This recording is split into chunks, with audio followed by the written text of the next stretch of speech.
In today's video, I want to talk about 4 steps we can take to be able to say no without feeling guilty.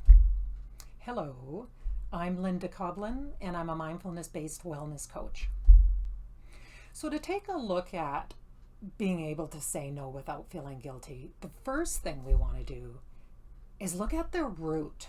And in this case, I'm going to look at 2 roots of where we get stuck in not being able to say no. And as I discuss these things, just take a look in your own life, what's true for you.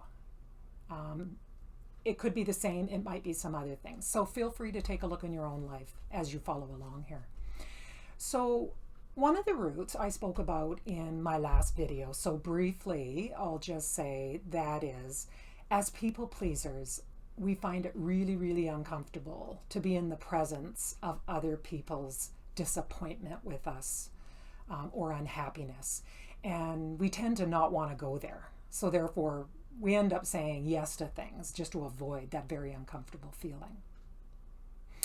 The other route I'd like to suggest is this concept of having to be nice. And culturally, I think we can agree that as young girls, we're brought up to be nice. And somewhere along the line, no got associated with not being nice, as if disappointing or not serving others was not nice. But the problem with this is if we're caused to have to be nice, we're also having to be dishonest if we really look at this. If we can't say that we don't like something or we don't want something because we are upsetting somebody else, well, then we're not being honest with ourselves and, in fact, being forced to be dishonest with others. And as we know, if we can't be honest, then we're setting up a set of behaviors and conditions moving forward with our partner or our loved one that will only bring resentment to ourselves and just a general, not wellness between the other person in our relationship.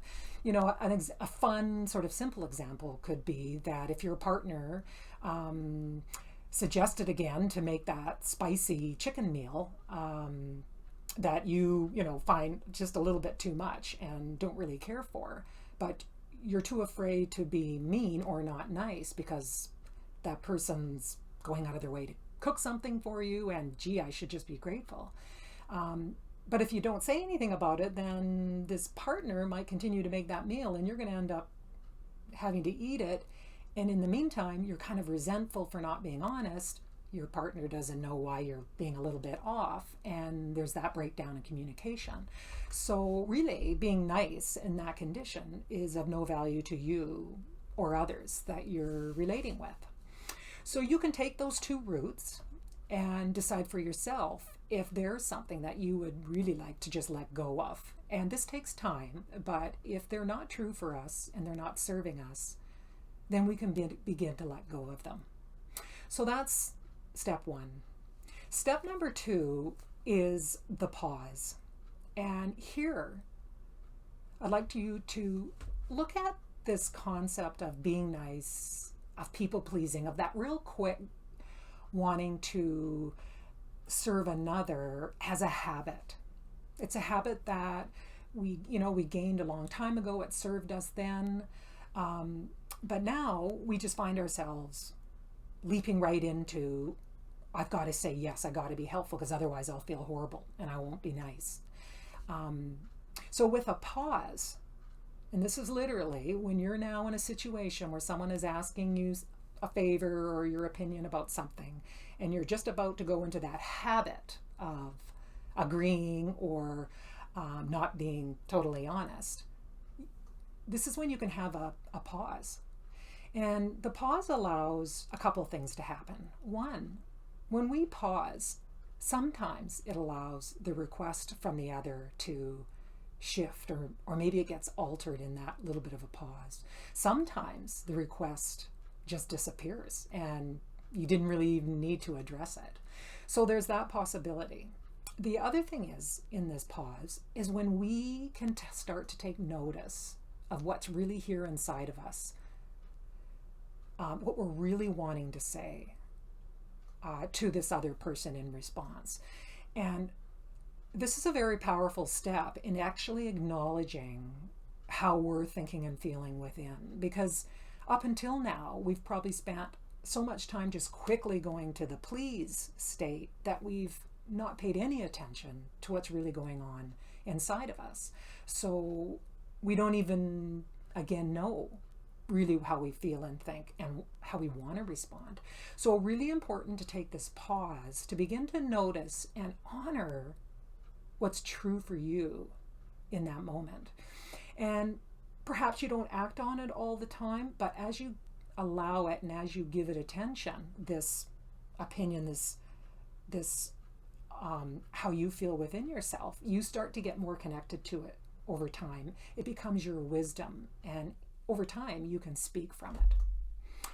Okay, so now we're in this pause. We're just sort of taking a break from the habit of responding in that pleasing manner, noticing what's true for us inside. And it's at that point we can begin to choose, how do I want to respond in this relationship and create what I want going forward? So that's step 2. And again, this stuff takes time, and you have to have this willingness to move through these uncomfortable situations to create the shift in behavior you want for yourself. So the third step is using alternatives. If saying no is really not in your ballpark right now, but you want to communicate the concept of no, we can use alternative statements, for example, and we can be nice while we're doing this, but also speaking our truth at the same time. So it might look like, oh, well, thank you. That was nice of you to offer that. But how about we have this instead? Or, thanks, but I really need time to think about it. Or, thank you, but how about I do part of that and not all of it. I can help with a little bit, but not all of it. So a little bit of a negotiation. So you're not saying no, but you're not saying yes, and you're giving yourself time to honor your inner voice and to allow the situation to evolve on its own, not just jump into the yes and then a regret because now you've not taken care of yourself and you wish, you just hadn't said yes. So step 3 is the alternative ways of saying no. And then step 4, it's really important that, because this is a challenging process to learn how to say no, to understand where we're coming from within and our own desires and how we would like to respond, we need to reflect on every time we go through one of these processes. How did it go? Was I able to take a pause? Did I learn a little bit about myself? And really acknowledge the steps that you take as you build this muscle of being able to say no. And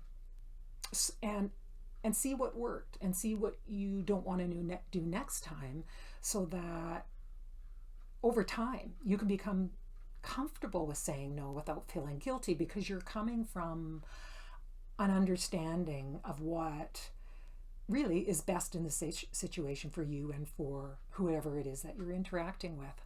So, and the other thing is, you can really practice this stuff out loud, like by yourself. You can practice statements that you might use when you find yourself in this situation where you would really like to say no, or maybe not agree totally, and have what you want to say there. So, this takes a lot of courage. It takes a lot of patience and a lot of real kindness towards ourselves as we have that bravery to be vulnerable and speak our truth. So again, step 1 was go back to the root of where you're stuck in this behavior of people pleasing, whether it's because you need to be nice or you really fear to be uncomfortable. And if you don't want to live out of that anymore, you can begin to choose not to. Then we have the pause as step 2. Before we leap into just saying yes and putting ourselves in a situation we don't want to be in, we can pause and take note of how things are true for us within. Number 3, use alternative statements if you can't say no. And then really reflect in stage 4 on how all of this is going for you. It is a process, it takes time, and be kind to yourself about it. So, I'd love to know your takeaway from today's video. Please comment below. Like and subscribe if you'd like to see more of this kind of content. And I'd invite you to join my Facebook group. There's a link down below, and we continue on with conversations like this in the Facebook group. And if you'd really like to have a personalized coaching session in how people-pleasing affects your life, feel free to sign up below for a free mini coaching session with me. So I want to thank you for being here, and be kind to yourself. And I'll see you next time.